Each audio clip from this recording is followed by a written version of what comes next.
how do I think about a problem? How do I break problems down? How do I solve that? That's very fundamental thinking, the way that a game designer works, right?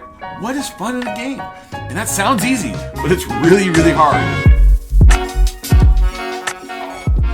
Have you ever wondered how to become a game designer? It's a really tough problem.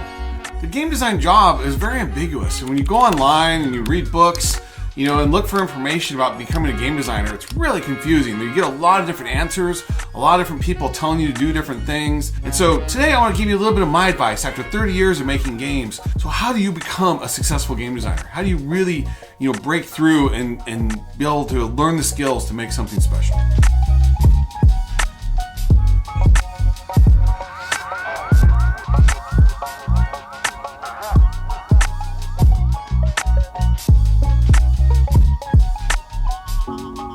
One of the tough dilemmas with being a game designer is whether you should be a jack of all trades and really, super uber generalist or a specialist. When you're trying to become a game designer, you really need to decide who you want to be again. What do you like? Where do you want to work? And what kind of companies do you want to work at, right? Because when you're working at really big companies, if you're going to go to a Ubisoft or an EA and you're going to be part of like a 500 person or 1,000 person team, you're going to be really specialized. You need to know that thing that you're going to do really, really, really well, better than anybody in the world. But if you want to go work on indie games, you want to go work on mobile games, you want to go work on something, with really small teams, and you got a team of, say 25 people or 50 people, there's probably only one or two designers on the team. You might be doing system design and level design and narrative, like everything yourself, right? So then you need to really have a really broad understanding of kind of everything in game design. And so there's not really a right or wrong way about being a generalist or being a specialist. I recommend trying to go in initially and kind of be a generalist and learn a little bit about everything, learn to be dangerous and learn and understand concepts and theories about everything in game design if you can. And then as you start to figure out your craft and figure out what do I need to do to specialize? Because a lot of teams, if you want to go to especially big AAA companies, are going to want more specialization.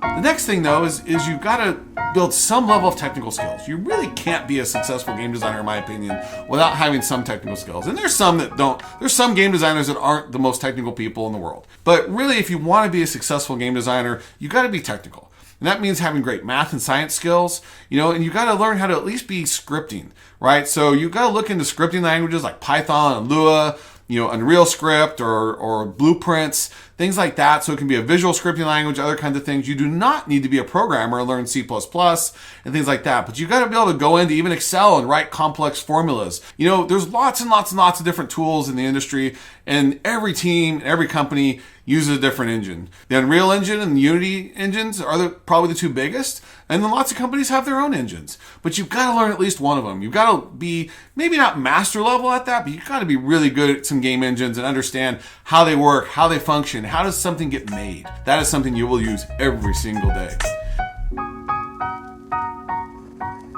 Next thing you want to know about learning, about how to become a game designer is, can you find a mentor?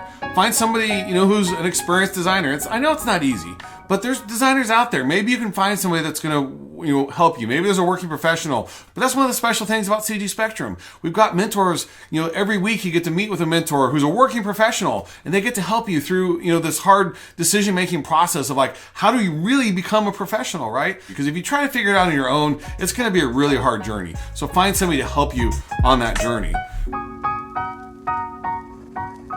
And then there's a lot of secondary skills that it's handy to have, like being a writer.